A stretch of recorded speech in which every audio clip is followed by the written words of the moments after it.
Bom dia, eu sou a Bárbara Buchala, economista do Santander Private Banking, e esse é o Morning Briefing do dia 7 de novembro. Os mercados ficaram voláteis ontem, avaliando os resultados das eleições nos Estados Unidos e seus possíveis efeitos sobre a economia global. Donald Trump retornará à presidência em 2025, com uma maioria republicana no Congresso, depois de ter vencido a atual vice-presidente Kamala Harris com vantagem superior àquela indicada pelas pesquisas eleitorais. A perspectiva de redução de impostos corporativos fez com que os índices das bolsas norte-americanas renovassem máximas históricas. Por outro lado, o mercado avalia a possibilidade de implementação de algumas das propostas de Trump, consideradas inflacionárias, que poderiam limitar o ciclo de afrouxamento monetário em curso pelo Fed. Assim, os juros das Treasuries dispararam, em especial nos vértices mais longos, com a taxa do título de 10 anos superando os 4,40% ao ano e dando força ao dólar em âmbito global. É verdade que ainda há muitas dúvidas em relação a quais serão de fato as medidas apresentadas e em que magnitude estas podem impactar a inflação do país ou as próximas decisões do Federal Reserve. Hoje, o Fed deve reduzir o juro de referência em 0,25 ponto percentual, diante de sinais de desinflação gradual e resiliência do consumo nos Estados Unidos, sem necessidade de um ciclo agressivo de afrouxamento monetário. O Banco Central norte-americano deve deixar seus próximos passos em aberto. O mercado no Brasil, por sua vez, corrigiu parte dos prêmios da parte longa da curva de juros, enquanto as taxas dos prazos mais curtos avançaram. O Ibovespa chegou a mostrar perdas maiores na parte da manhã, diante do recuo do petróleo e do minério de ferro, mas diminuiu o sinal negativo até o encerramento.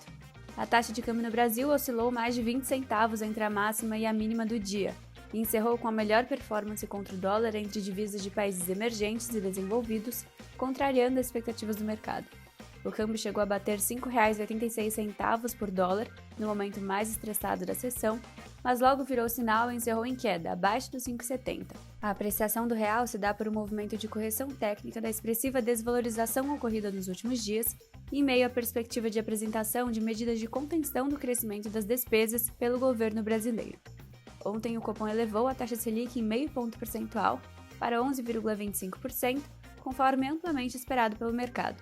Um comunicado divulgado após a decisão mostrou a deterioração no cenário de inflação, em meio a expectativas desancoradas, atividade doméstica aquecida, ambiente global desafiador e maior percepção de risco fiscal, justificando a aceleração do ritmo de alta da Selic. O comitê reafirmou que os ajustes futuros na política monetária serão guiados pelo compromisso de convergência de inflação para a meta, não se comprometendo com os próximos passos, postura que achamos adequada considerando os elevados níveis de incerteza, tanto no cenário doméstico como externo. Contudo, o Copom destaca a importância de uma política fiscal crível, que adote medidas estruturais que aprimorem o orçamento fiscal para a redução de prêmios de riscos que têm impactado a inflação e a política monetária. Nesse sentido, a magnitude desse ciclo de alta será diretamente determinada pelas escolhas com relação à evolução das contas públicas que serão feitas nos próximos meses. Entre os dados divulgados ontem, a balança comercial brasileira foi superavitária em 4,3 bilhões de dólares em outubro, ligeiramente abaixo do previsto. Na comparação com o mesmo período de 2023, as exportações recuaram, com a queda dos embarques da agropecuária e do setor extrativo apenas parcialmente compensados pelo avanço da indústria de transformação. As importações cresceram 22,5%, impulsionadas pelo maior aquecimento da atividade econômica doméstica. Embora desacelerando, o saldo comercial do país segue robusto, não se traduzindo em fonte de volatilidade ou de pressão para a taxa de câmbio. Já a balança comercial chinesa mostrou alta tanto nas exportações quanto nas importações em outubro em relação ao ano passado, ambas com taxas de crescimento maiores do que as registradas em setembro. Além dos sinais mais positivos para a demanda do país, o mercado também espera que novos estímulos sejam anunciados até o fim dessa semana, finalizada a reunião do Comitê Permanente do Congresso Nacional do Povo da China. E a produção industrial da Alemanha caiu 2,5% de agosto para setembro, resultado pior do que o esperado e com revisão para baixo da produção de agosto, mostrando que o maior parque industrial da Europa segue bastante fragilizado. Já na zona do euro, o varejo avançou 0,5% na margem em setembro, ligeiramente acima do previsto.